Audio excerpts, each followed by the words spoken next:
Hello, today I'm going to talk about Orpheus. Now Orpheus was a bard, being a minstrel and a poet. He played the lyre, which is a bit like a small harp which you hold. His music and words were capable of charming everyone and indeed everything, including animals and trees. His parents were Calliope, a muse, and the god Apollo, although some sources claim his father was the king of Thrace, an area currently encompassing parts of Greece, Bulgaria and Turkey. Anyway, it doesn't matter. What really counts is that he was a wonderful musician. Orpheus married a nymph called Eurydice. Shortly after their wedding, his wife was walking in the fields when she was bitten by a poisonous snake and soon died. Orpheus was totally grief-stricken and did nothing but play very mournful music. Eventually he decided to go to the underworld himself to try to recover Eurydice.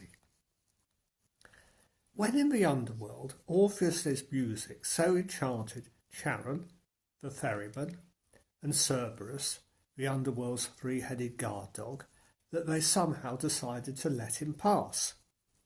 In due course he gained entrance to Hades and to Persephone, the underworld's king and queen, and he also played his music to them. His song and his music effectively told them of his very great love for Eurydice, and he asked the gods to let her return to the world above.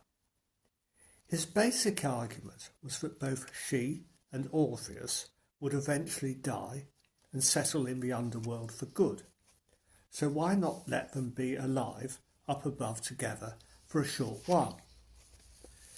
This argument clearly wouldn't work for anyone else, but Orpheus's music was so magnificent it affected Hades and Persephone so much that they agreed to his proposal. However, there was one condition, which was that Orpheus would not look at Eurydice until they had both reached the surface. The couple set off, Orpheus in the lead and Eurydice behind him. When the minstrel reached the surface, he turned round to look at his wife, but she hadn't yet exited the underworld. He'd clearly forgotten that the deal was that the two of them needed to reach the upper world, and all he could do was to now watch as she disappeared back into the underground, and so he lost her yet again. So the story's moral is very simple.